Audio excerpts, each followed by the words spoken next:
Welcome to the MS&Me Radio Network, a division of the Multiple Sclerosis Global Support Network. The following program broadcast is an original creation by the broadcast entity. Discussion within the following broadcast should be used for informational purposes only and is not a substitute for professional medical advice or consultation. Before considering application of any broadcast content in the following program, please consult your healthcare provider. If you feel you are having a medical emergency, please contact your local health services for immediate assistance. MS&Me Media and the Multiple Sclerosis Global Support Network do not guarantee or warrant the accuracy of information in the broadcast to follow. The Multiple Sclerosis Global Support Network provisions broadcast services to program hosts. Information discussed in the broadcast does not necessarily reflect the views, opinions, or goals of the network and are solely those of the show broadcast host. Should you wish to host a broadcast, please visit our website at msmemedia.com and submit a request to become a program host. We thank you for listening to the MS&Me Radio Network. Enjoy the show.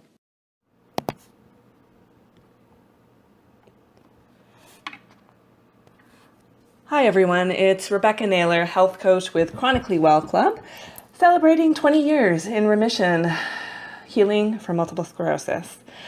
I record this radio show weekly, airs every Sunday at 8 o'clock p.m. on MS&Me Radio, and I record these episodes to share all the things I've done in the past 20 years to keep me strong and healthy and keep me in remission, and to share the 8 keys protocol that I've developed. So the 8 keys that I'm going to be talking about in all of my episodes are diet, toxins, emotions, environment, movement, cognition, gut, and mindset. So today I'm a little bit emotional right now, and I'm going to record this in the moment, in the height of what I'm going through, because I want to be honest and real and share with you in a way that is going to be beneficial to you, so that you can see that everyone goes through challenges. And I normally have a bit of an outline when I do these episodes, but today I'm just going to speak to you from the heart and trust that it's going to be 27 minutes long, because that's my time. It's a big day for me today. I'm going to be talking about emotions and about environment and about cognition today. Today, I stepped away from my job as a high school teacher. I have been a high school teacher for 14 years. Today would have been day 2 of my 15th year of teaching. And this morning at about 6:30 a.m., I made the decision that I was never going to return. So I'm going to talk to you a little bit about what led up to that decision, why I made that decision, and why I know that it's the best for me, for my health, for my future, and for being chronically well. So I guess this started November 16th of last year, 2016. I had a really particularly stressful class last year as a teacher. I was teaching grade 9 drama, and it was a particularly challenging class, large class, a lot of individually wonderful but collectively challenging students. And over the past 14 years, I've had a lot of challenges with teaching, and I've several times had to take, a chunk of weeks off and return just to recharge and reset my health. But I kept believing that I could do it. I have been in remission for 20 years clinically. I have not had a full relapse. I have not had any new disease activity on my MRIs. Just had another MRI recently that confirmed that my previous lesions are still continuing to heal and disappear, and there's no new disease activity, so I'm fully in remission. But during the years, I have had on and off symptoms that are in response to stress. Okay, so let me start. I'm going to be a little bit all over the place today because I'm kind of emotional, but let me start by making sure everyone understands what a pseudo-exacerbation is. A pseudo-exacerbation is when you have a temporary worsening of your symptoms in response to some kind of stress, where the symptoms go away as soon as the stressor is removed. And for that reason, it's not indicative of any kind of autoimmune response. It's not indicative of new disease activity. There are no new lesions in your brain, right? It's just that you're having stress, which is interfering with your brain's ability to communicate temporarily. And when the stressor is removed, you return to health. So this is a pattern I have seen since I've been in remission for the past 20 years. And stressors can be any kind of stressor, right? It can be an emotional stressor, like a interpersonal conflict or being in a stressful situation. It can be nutritional stress, like if you're not eating well. It can be the stress of not sleeping. It can be physical stress, like doing too much physical or manual labor. There are all different kinds of stress, and they can cause pseudo-exacerbations. Heat is a really good example of that. Myself included, and a lot of other people with MS have heat sensitivity, where if we're in a really hot environment, we get sudden weakness or mobility issues or pain, but then as soon as we cool our body temperature down, those symptoms disappear. So these are pseudo-exacerbations, and this is the only thing that I've been dealing with for the past 20 years. Pretty much 99% of the time, these pseudo-exacerbations are only caused by being at work and being a teacher. Teaching is a really, really, really stressful job. I don't know how many times I've heard in the past year, you know what, even teachers who don't have MS are completely burnt out and at their wits' end. What makes you think that you shouldn't be? And it's true. I am seeing staff and students drop like flies. The mental health challenges are just abounding in the school. Schools are full of anxiety and stress. And I mean, if you've been following me, you know that I'm not a fear-mongering type. I'm not the kind of person that focuses on the negative or exaggerates the negative aspect of any situation. In fact, I have been told by a principal once that to my own detriment, I walk around with rose-colored glasses. So for me to say that teaching is a ridiculously demanding and stressful job, and that teachers and students alike are at their wits' end and are literally crashing mentally and physically, like, that's got to say something, okay? So fast forward to last year, November 16th it was, and something happened on a field trip where I realized I just had to walk away. I had become so unwell while I was at work. I could barely walk, and I was so discouraged by my ability to continue being a teacher that I just did not return the next day. And I ended up taking about 8 months off. Wait, 5 months, 8 months? I can't remember. Most of last year I took off. And explored other things. I launched Chronically Well Club, and I explored ways of feeling useful, and this was with my doctor's encouragement, right? To go and explore other things, to realize that teaching was not the only choice for me. So I started this business really just as an experiment to see like how else I could contribute to the world. So I started really working with the MS community. I started coaching other people. I started writing my book on the 8 keys. I started doing home health audits and teaching people about toxins and how to live a toxic-free life. I had discovered doTERRA essential oils, and I discovered Vox HPT, neurologically enhancing products, which have been amazing. So I started working with those 2 companies because I saw how amazingly powerful those 2 tools are to help ease the symptoms of multiple sclerosis. So I started sharing those with my community, and I had an amazing year. And my doctor really encouraged me to apply for long-term disability in the spring, because she's like, look, you're finally well.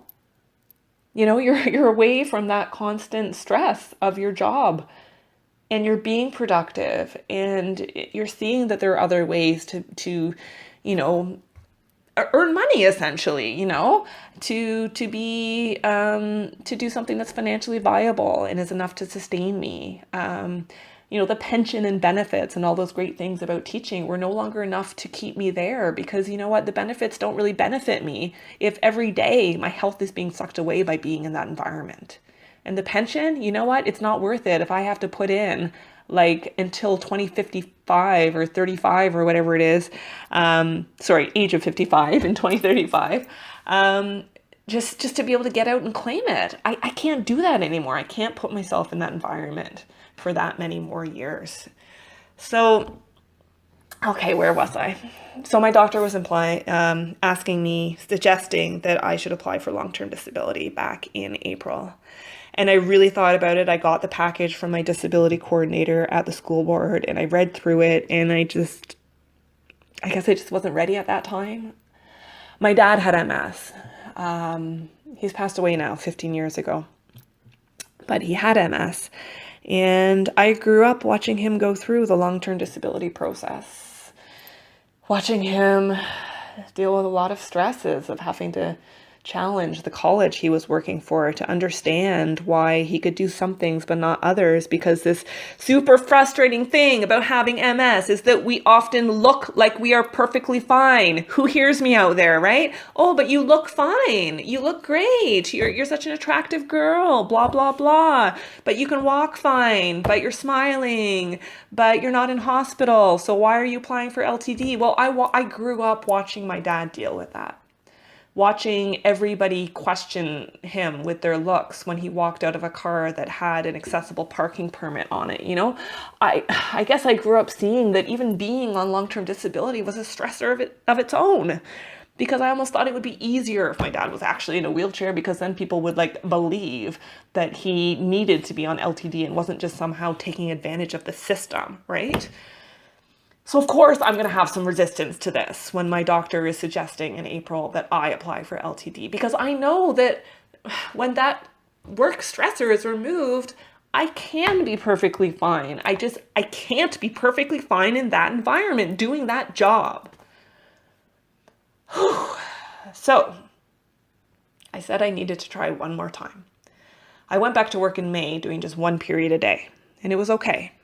It was hard even to be in the environment, and I wasn't even in the classroom. I was a guidance counselor, which is a totally different job, in an office, one-on-one with kids and parents. It was still stressful because I had to take on a lot of really anxious kids, a lot of really emotional kids, a lot of really struggling kids, and hearing about all their struggles.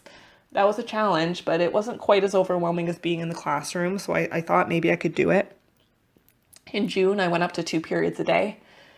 So half days, and I managed to do it probably because really for the first 2 weeks of June, it was just the last 2 weeks leading up to exams. And then during exams, there wasn't a whole lot to do. It was just transition and a lot of paperwork. So it wasn't really like teaching. But I guess I kind of fooled myself into thinking, well, I did this. I did half time. I guess I can go up the next step.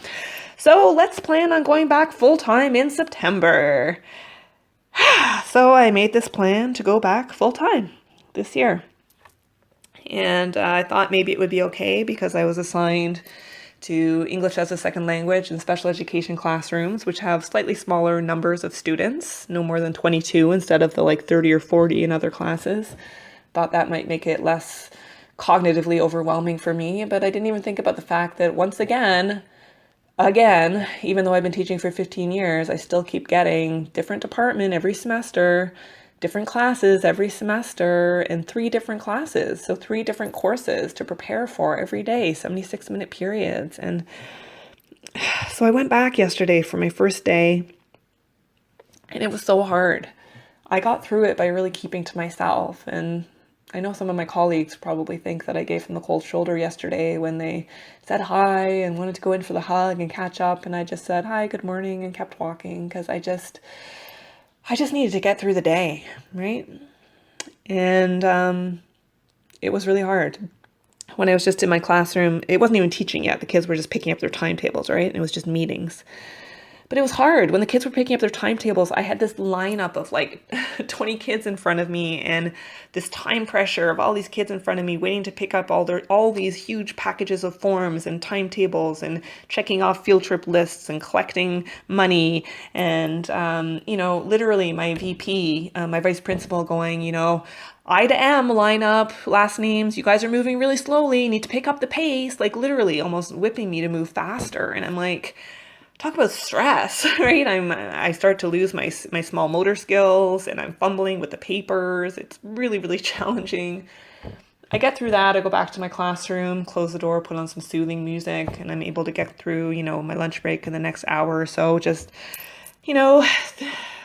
meditatively putting up a really beautiful bulletin board.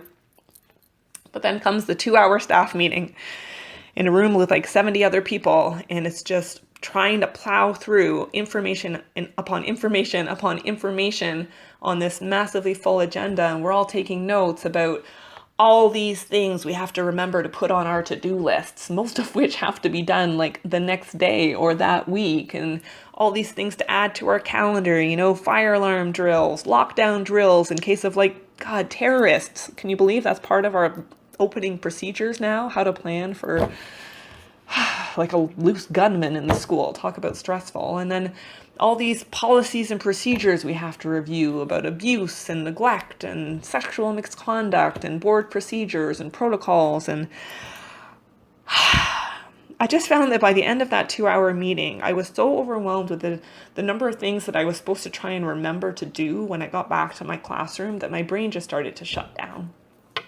And I know that those of you with MS know that what I'm talking about, right? This is not what the average person feels like when they they have a lot of things on their to-do list. For us, brain fog is not just I'm tired. Brain fog is like my brain, messages are not being sent. Okay, let's backtrack a little bit. A couple of weeks ago, I had to go into my doctor's office. The school board had me fill out a fit to return to work form. And I had to fill out all these different check boxes about what I was or was not physically and mentally and cognitively and emotionally able to do. And with every box, I had to get my doctor to check other, and then write a note, can do everything on most days and nothing on some days. Must have been very frustrating for the person at the board to get that note and try and figure out what to make of it, but that's what MS is, right? You can do everything on some days and nothing on other days. But the one thing that I wrote that the doctor had to say that I continuously have trouble with is multitasking. My brain can only focus on one thing at a time. And when I'm being stretched in so many different directions, I just cognitively shut down. And when I start to feel that cognitive shutdown, there's an emotional response, right? There's a fear that this is gonna, and it often does for me, then lead to physical symptoms like neuropathic pain, neuropathy, or balance and coordination, or strength difficulties where I can't even stand up or walk, or bladder and bowel concerns, like talk about embarrassing. So this started to happen at about 3:00 yesterday towards the end of the staff meeting, and I went back to my classroom and I just sat there going, oh my God, where do I start? Here I am, first day of school, the kids haven't even come yet, I haven't even taught a class yet, and already my health is starting to go backwards. So I thought, let me just take a little break. I thought I would just go home and pick up my puppy, take him for a walk, and then come back to work. And, I knew I could work until 6:00 before the caretakers, the custodians, would kick me out of the building. And then I thought, this is insane. It's the first day of school and you're already planning to go back to work and work in your evening until 6:00 p.m., which makes it a 10-hour workday, 10-hour plus workday, because I got in there before 8:00 in the morning. I thought, this is crazy. You have to just rest your mind or else you're not going to be able to teach tomorrow. So I didn't do any more preparation. I didn't know whether that was better or worse, whether I should just work my butt off the whole night in order to be prepared with lesson plans, or give my brain a break because I was already ill. So I was stressed out all night about whether I should work or not work or not work. I ended up just going to bed early because all I wanted to do was sleep and stop thinking.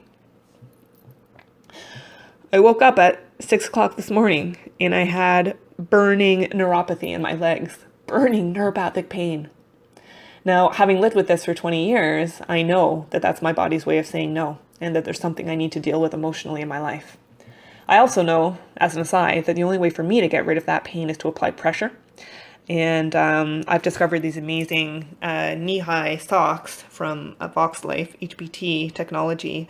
They have the neurologically enhancing area on the bottom of the sole, which triggers your brainstem, but they also have amazing pressure the way they fit all the way up your legs. And I happen to have the pain in my shins, so I immediately put those knee-high socks on because that was the only way I could stop the pain. And then I thought, oh my God, what am I going to do? I can't go to work like this. I can't go to work like for the most stressful day of the year, that first day of teaching, when I'm already in pain. So I ended up, calling mom, because that's what I still do at the age of 38. Calling in sick for the rest of the week until I figured out what to do. I took my dog for a walk, came home, and as I was just wiping down something on my kitchen counter, here's where I'm going to get vulnerable here. Here's where I'm sharing what's real about my life. I literally lost control of my bowels in my kitchen. I crapped my pants.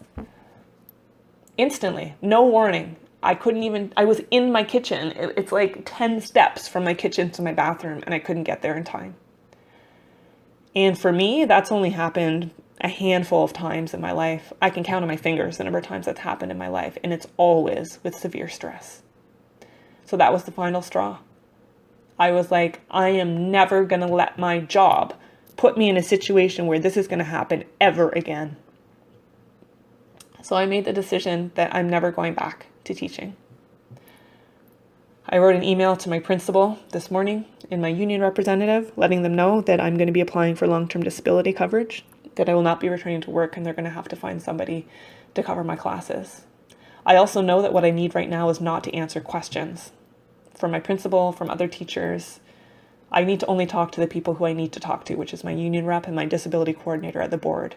So I told them that I'm not available to discuss my situation with anyone else, and that I thanked them for respecting my privacy. Because as an aside, it's much easier to thank someone for doing what you want them to do instead of asking them. So that's what I did. So I made the decision and I put it in writing, and that's it. I am an ex-teacher of the Toronto District School Board, and you know what? I feel better already. I'm still very emotional. This is a big day for me, and I know that I've got a long road ahead applying for LTD and dealing with insurance companies who I know from my friends and what they're going through right now, who are going to challenge me on why I look okay and why I can do other things, but I can't teach. But I'm going to take that on. I'm going to take that on for myself, for my health, and for every other person out there with MS who has to deal with this every day. We can look okay and not be okay inside, and people need to understand that. So that's what's coming up in my life. So wow, this was an emotional episode, and that's okay, because that's what Chronically Well Club is about. That's why I created this. That's why I'm writing my book. That's why I'm practicing what I preach, when I'm talking to my health coaching clients about how important it is to listen to their body. And then my own body gives me a sign like this. I am setting an example, and I'm listening. I am listening, body.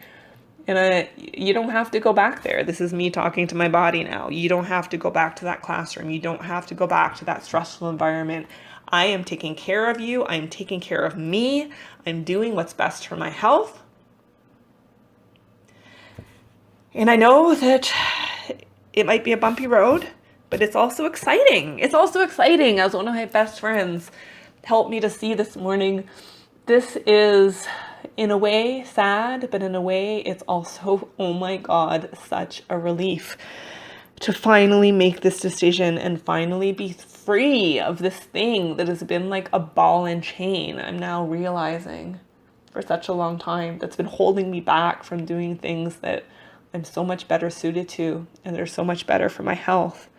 Things that I've only just started to explore this year because I still had one foot, at least theoretically, in the classroom, and I never really fully threw myself into my other pursuits. And now I'm free to do that. Now I'm free to put myself first, to not have it hanging over my head that at some point I have to make a decision, or some point I have to go back. There's nothing that I have to do. All I have to do is listen to my body. All I have to do is take care of myself. All I want to do is share what I'm doing with my listeners and the people who are following Chronically Well Club on Facebook, on Instagram, on YouTube, the people who are interested in trying the doTERRA oils and the Vox HBT products that I'm sharing because they're such amazing tools for me. I just want to keep communicating with you because you keep sending me awesome messages about how this is helpful to you, and that empowers me. When I help you, I help myself. You teach what you need to know. And every time I talk to you, every time I talk to my listeners about the things you can do to reclaim your health, it helps me to reclaim mine. And so thank you. Thank you for the opportunity to record this episode because it's empowering me to reclaim my health right now. Thank you for the Facebook Live post I just recorded like 10 minutes ago that was very similar to this, because that also was a way of me processing what's happening and taking the steps I need to remember that my body will heal itself. I have complete faith that now that I have made this decision, I'm going to be better within days. That, I can feel the pain subsiding already. I know it's going to take a few days because I know from experience that's how long it takes me to recover from major stressors after I've taken the action to remove them. But I can feel it lifted already. And I know that I have so much support in the Chronically Well Club community, with my friends, with my family, with MS&Me Media and this radio show, with my coaching clients who serve me as much as I serve them, with the people I go to see and do home health audits for. It's such an amazing reminder when I work with you to help make your home toxin free, how much it reinforces the importance of what I do in my own home. I see so many opportunities for myself now, right? To really take time to work on my book, to do speaking engagements if that's a way to serve, to get out into the community, and just to be well. Every message that I send, every email, every post on social media, I sign off every day with be well. My tagline for Chronically Well Club is discover your power to heal and recreate your life. And a couple people asked me, why is the RE of recreate in brackets? Well, it's because when I was deciding on my tagline, I couldn't decide between create your life or recreate your life. And I decided that it needs to be recreate your life because we're constantly recreating our lives with every decision that we make. Your life is an accumulation of choices. This is a big one I made today, but it's part of an accumulation of decisions that I make. And moment to moment, as we make these decisions, we recreate our lives because history does not have to be precedent. History does not have to be precedent. We can always choose to recreate our lives. So today I recreate my life. I am an ex-employee of the Toronto District School Board.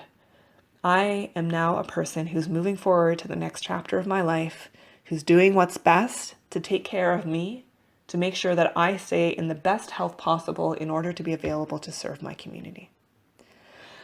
So thank you. Thank you for listening today. This has been a very cathartic process, sharing this with you. If you'd like to hear more about what I'm doing, you can visit my brand new website. I actually just had a new website made by the wonderful Trista DeVries of Magpie Designs this week. So it's the same website address. You can check out www.chronicallywell.club, and there are links on the contact page to my email, my Facebook, Instagram, YouTube, doTERRA oils, and Vox HPT products.